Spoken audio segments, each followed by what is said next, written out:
शामिल होना चाहिए। ताकि मिथिला राज बनाना चाहिए। बिहार की स्थितियां बद से बदतर होते ही जा रही है, उसमें भी एक नई भूचाल आ रहा है। बिहार को तोड़ने की पूरी तरह से साजिश की जा रही है और बिहार जिस तरह से अब है, अगर वो टूट जाता है तो और भी स्थितियां बद से बदतर हो जाएगी। जिसका अपना एग्जिस्टेंट है, एग्जिस्टेंट ही मिट जाएगा। ऐसे ही डिमांड की जा रही है बिहार से मिथिलांचल की मांग। अगर मिथिलांचल ब्रेक होता है तो ऐसी कई सारी स्थितियां परिस्थितियां चेंज हो जाएगी और जो स्थितियां अभी बनी हुई है शायद वह स्थितियां शायद ना बन पाए। आइए जानने की कोशिश करते हैं कि ये सब सारे कारणों के पीछे हाथ किनका है और कौन कौन इस भूमिका में अहम किरदार निभा रहे हैं और क्यों उठ रही है मिथिलांचल की मांग, यानी बिहार को तोड़ने की मांग ऐसी क्यों हो रही है। सदियों से चला आ रहा है यह प्रथा, कब तक रुकेगा, कब तक इसको तोड़ने मरोड़ने की बात की जाएगी और क्या क्या पॉलिटिकल फंडे होंगे, समझने की कोशिश करते हैं। आप ऐसे ही हमारे साथ बने रहे, ऐसे बहुत सारी चीज़ें हम आपके साथ शेयर करते रहते हैं। आइए हम करते हैं बिहार की बात। बिहार अपने आप में वर्चस्व है, बिहार में अपने आप में हर चीज़ है। बिहार का एक अपना नाम है, प्रभुत्व है और एक ना राजनीतिक समझ है और आध्यात्मिक मिसाल है। लेकिन हाल ही में हुई इस तरह का डिमांड, मिथिलांचल राज की डिमांड, मैथिली राज बना लेना चाहिए। चलिए की भूतपूर्व मुख्यमंत्री श्रीमती राबड़ी देवी है। राबड़ी देवी कोई और नहीं, लालू यादव की पत्नी और तेजस्वी यादव की माता है। अगर इस तरह की डिमांड हो रही है तो यह डिमांड अगर देखा जाए तो क्या हो सकता है, मिथिलांचल की मांग में किस तरह की चीज़ें हो रही है। अगर हम बात करें आज़ादी से पहले की तो ये भी पहले डिमांड उठती थी और कई सारी चीज़ें होती थी और उससे कई बार अब तक भी देखा जाए तो आज़ादी के बाद भी यह डिमांड होते रही है और इस तरह से राज्यों का टूटना लगा रहा है। आज़ादी की बात हम करें तो पंजाब जिस तरह से टूट करके हिमाचल अलग हुआ, हरियाणा अलग हुआ, ऐसे ही कर करके यूपी में टूट करके उत्तरांचल हुआ और अगर बात करें तो एमपी में एमपी से छत्तीसगढ़ अलग हुआ, एपी से तेलंगाना अलग हुआ और बिहार से तो झारखंड अलग हुआ 2000 में। लेकिन फिर भी अब तोड़ने के बाद क्या मिलेगा बिहार को। अगर बिहार में 38 जिले हैं तो अब किस तरह से परिस्थितियां बदल जाएगी। अगर मिथिला राज बनेगी तो बिहार का कुछ हिस्सा और कुछ झारखंड का हिस्सा लेकर करके एक मिथिलांचल बनाने की बात की जा रही है और उसमें किस तरह से बिहार की स्थितियां अगर गड़बड़ा जाएगी। अगर बिहार में अगर हम 13-14 करोड़ की अगर आबादी की बात करें तो 5-6 करोड़ की आबादी ऐसी है जो मिथिला भाषा बोलती है और उसमें अगर हम राज्य की बात करें और जिले की बात करें, अगर 38 जिला है तो उसमें से 20 जिला मिथिलांचल में आ जाएगी तो बचेगा बिहार के पास 18। ऐसी परिस्थितियां हो जाएगी। और अगर हम सीट की बात करें तो सीट 243 सीट है जिस पे लड़ाई लड़ती है और मुख्यमंत्री की सियासी लड़ाई होती है, वो सीट 100 के 100 सीधा चला जाएगी मिथिला में। तो फिर क्या बचेगा बिहार में। एक समय की बात है जब 2000 में जब बिहार टूटा था तो स्थितियां पता ही क्या क्या हुआ था।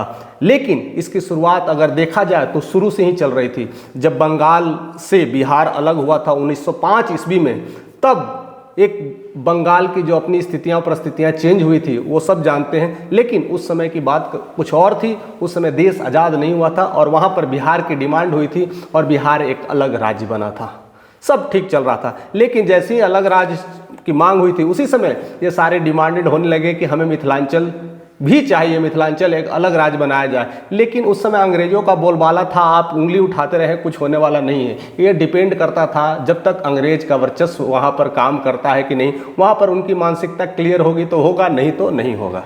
तो उसके बाद भी बातें चीज़ रुक गई। लेकिन 1921 ईस्वी में जिस तरह से महात्मा गांधी असहयोग आंदोलन कर रहे थे, उस समय भी दरभंगा के राजा रामेश्वर सिंह ने यह डिमांड कर दिया था कि बिहार अब अलग हो, बिहार से टूट करके मिथिलांचल मेरे को मिला जाए और मिथिलांचल की डिमांड में फिर से वह घटाएं छटती गई और ऐसे ही ये सारी चीज़ें होती रही। लेकिन फिर अब 2024 में राबड़ी देवी ने यह डिमांड कर दिया है और इसकी कई सारे सुगबुगाहट होने लगी है और कई सारे न्यूज़ चैनल इसकी डिमांड कर रहे हैं और कई सारी बातें कर रहे हैं। हर जगह अगर देखा जाए तो इसके पीछे की कहानी और मंशा कुछ और बताती है। हम धीरे धीरे समझने की कोशिश करेंगे।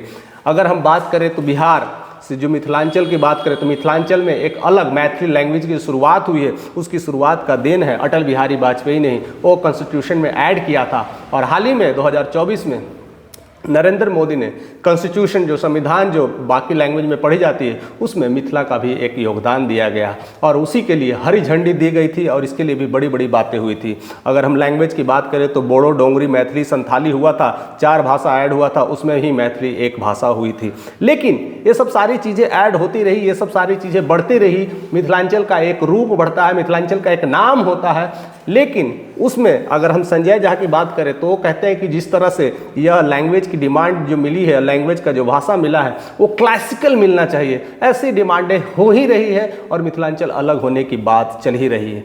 आइए समझते हैं कि यह क्या है, मिथिलांचल में ऐसी क्या चीज़ें हैं जो इसकी डिमांड हो रही है। तो हम बात करते हैं मिथिला। मिथिला नगरी नरेश, राजा नरेश की नगरी हुई थी, जहाँ पर माता सीता का जन्मस्थली है और वो अपने आप में एक आध्यात्मिक स्थल है, अपने आप में एक त्रेता युग की याद दिलाती है और वहीं से ये शुरुआत हुई थी। अगर कहा जाए राम जी का ससुराल है तो एक बड़ा अच्छा लगाव है, वहाँ की भूमि में एक अलग बात है और ख़ास करें तो मिथिला की पेंटिंग अपने आप में एक पहचान है, पूरी दुनिया को रिप्रेजेंट करती है। मधुबनी की पेंटिंग अपने आप में बहुत कुछ दिखाती है और वहाँ की यूनिवर्सिटी की बात करें, हर चीज़ों में धीरे धीरे मिथिलांचल बहुत तरक्की कर रहा है और जिस तरह से उन्हें लैंग्वेज की उपाधि मिली है, लैंग्वेज उनसे कॉन्स्टिट्यूशन में लिया गया है और ख़ास करके संविधान में मैथिली लैंग्वेज को अलग ले लिया गया, इस तरह से उन्हें एक नया प्रारूप मिला है। तो इसको लेकर के राबड़ी देवी का कहना है कि महाराज आप जब इतना ही दे रहे हैं, इतना ही मेहरबान है मिथिला के प्रति, तो मिथिला को अलग ही कर दीजिए। मिथिला को एक नए राज्य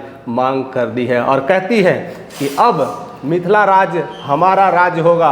और उसी तरह के हुडिंग, बोर्डिंग और पोस्टर्स भी लग रहे हैं और उस पोस्टर्स में ऐसा लिखा गया है, भारत में राज्यों का बंटवारा को लेकर के कहता है, पोस्टर कहता है हमरा चाहिए मिथिला राज्य, हमरा चाहिए मिथिला राज्य। इस तरह की डिमांडेड हो रही है और हमरा चाहिए मिथिला राज्य में यह क्लियर मंशा हो जाती है कि अब बिहार की वो स्थितियां और परिस्थितियां नहीं रहेगी, क्योंकि 38 से 20 जिले गायब हो जाएंगे। यानी एक अगर आप नक्शे पे देखते हैं तो बिहार और झारखंड और मिथिला ऐसे अगर एक ट्रायंगुलर फॉर्म में देखते हैं तो अगर मिथिला गायब हुई तो बिहार बर्बादी के कगार पे, यानी कुछ भी नहीं रह पाएगा।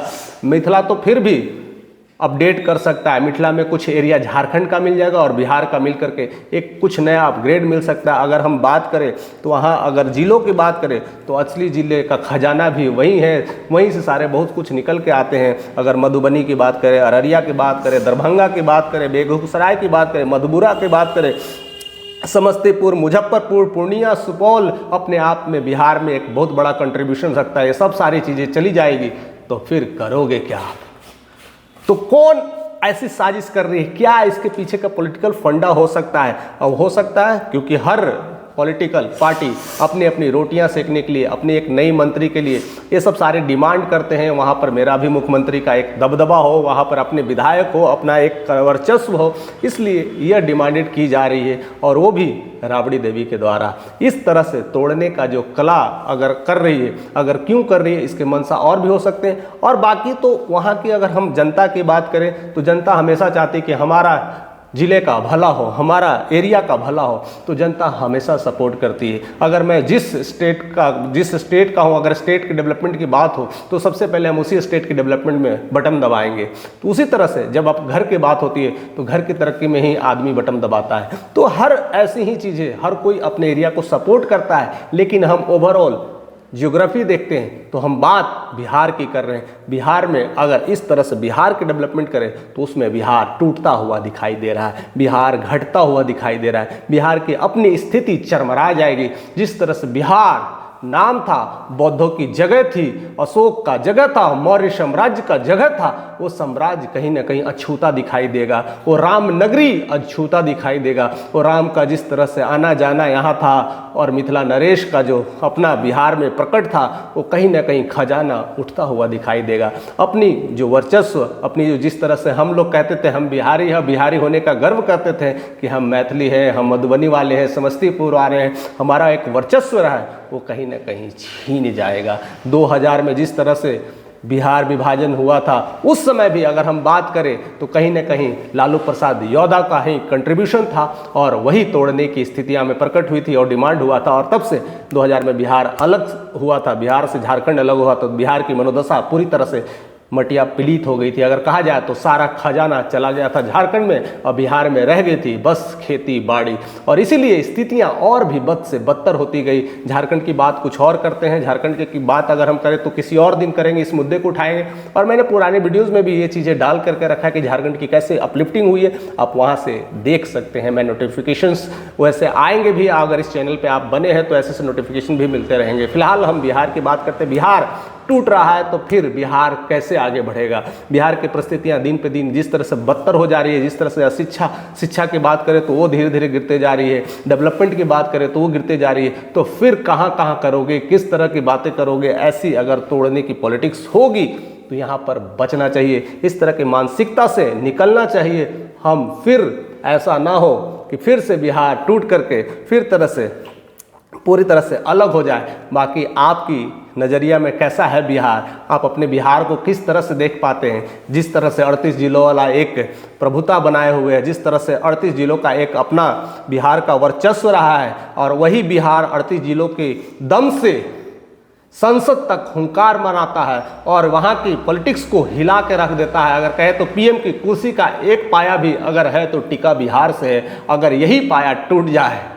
बिहार अगर टूट जाए, तो हम वहाँ तक हुंकार कैसे लगाएंगे, हम संसद तक कैसे पहुँच पाएंगे और वहाँ से अपनी बातें कैसे रख पाएंगे? आज इसी की देन है। आज अगर सियासत में अगर बिहार का वर्चस्व इसीलिए है क्योंकि अगर कुर्सी के 4 पाए हैं तो एक पाया कहीं ना कहीं बिहार से उठता है, और वही पाया अगर टूट जाए तो फिर आप केंद्र से भी हुंकार नहीं लगा सकते हो, प्रधानमंत्री से भी आप डायरेक्टली संवाद नहीं कर सकते हो। जिस तरह से आज सारी चीज़ें करते हैं, जिस तरह से बिहार में इतने सारे प्रोजेक्ट फंड पास हो रहे हैं, उसका कहीं ना कहीं एक देन है बिहार की पॉलिटिक्स। और उसमें आधा अगर चला जाए तो आप करोगे क्या?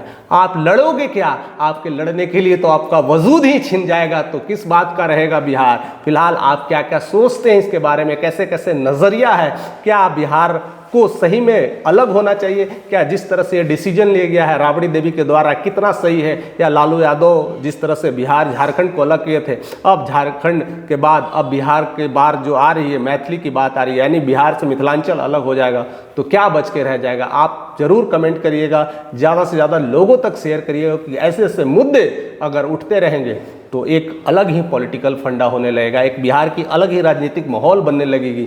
इससे हमें निकलना है और एक नए बिहार की बात करना है। और अगर ऐसे ही तोड़ते रहें और आपस में लड़ते रहें तो फिर वही होगा जो बाकी लोगों का हाल होता है, वैसी ही परिस्थितियां आएगी जो बाकी परिस्थितियां हो रही, और फिर हम अपने डिमांड भी नहीं पूरे कर पाएंगे, अपनी चीज़ों को डेवलप भी नहीं कर पाएंगे। ऐसे ही परिस्थितियां खराब चल रही है। ऐसे भी बहुत सारी पॉलिटिकल पार्टी अपने अपने दमखम के लिए, अपने अपने चीज़ों के लिए, उत्थान पथान के लिए ये सब सारी चीज़ें करती हैं, लेकिन तोड़ के हम क्या हासिल कर लेंगे? आप सब कमेंट करके हमें बताइएगा कि ऐसी क्या क्या परिस्थितियां होगी और क्यों डिमांड उठ रही है, और ख़ास करके यही परिवार क्यों डिमांड उठा रही है? राबड़ी देवी का ही रोल पहला क्यों लिस्ट में आ रहा है? इसके पीछे की क्या क्या मंशा हो सकती है, और भी इसके पीछे कौन कौन पॉलिटिकल फैक्टर हो सकते हैं, और भी क्या क्या एजेंडा हो सकते हैं? इस तरह से जिस तरह से मिथिलांचल का अपना एक अखंड मिला है, जिस तरह से सीता नगरी का यह बिहार है, वह सीता नगरी अगर छूट जाए तो फिर लगता है कि